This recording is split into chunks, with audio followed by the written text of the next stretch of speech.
where power sits and stories echo. This isn't just a plaza, this is a theater of control, and you're walking right into the spotlight.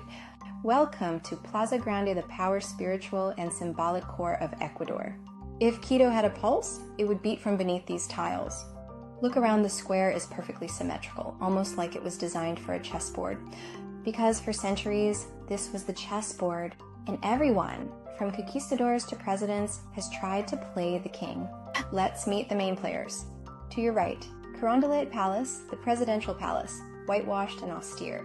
This is where Ecuador's leaders have ruled, resigned, and occasionally been shouted off the balcony. And yes, that balcony is where Ecuadorians gather to address the people, sometimes with hope, sometimes with helicopters overhead. Behind you, the Archbishop's Palace, spiritual authority wrapped in carved balconies and stained glass. The church was always close to the state, sometimes too close. It's now full of shops and cafes. Power always adapts. To your left, City Hall, the voice of the people, or so it claims. But if you look closely at the architecture, it was designed to mirror the presidential facade. A quiet reminder of who's really in charge.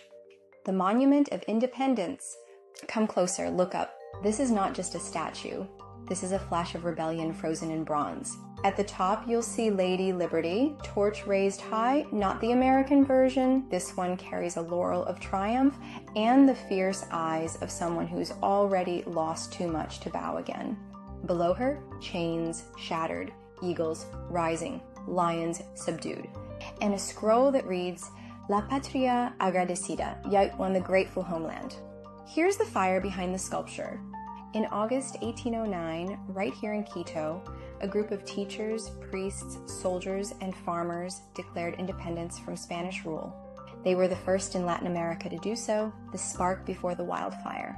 It was bold, it was beautiful, and it was crushed. By 1810, Spanish forces returned and executed the revolutionaries.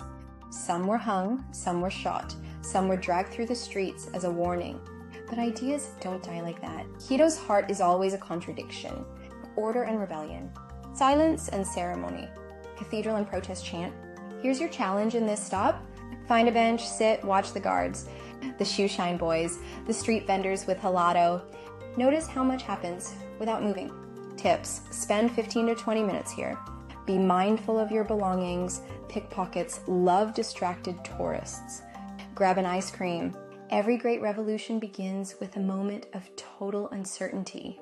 Those rebels, those real people, didn't know they were writing history. They just knew they couldn't take another day of silence. And from their blood, the rest of Latin America rose. So when you stand here in the center of this square, know this. This is not neutral ground. This is sacred ground, stained with sacrifice, fueled by memory. And still whispering, what will you do with your freedom? Breathe that in. You're not just walking a tour. You're walking through the heart of an idea that refused to be buried. And now we go deeper. We go into the gold, where the divine and the decadent collide. Let's meet at La Compañía de Jesús, because after revolution comes revelation.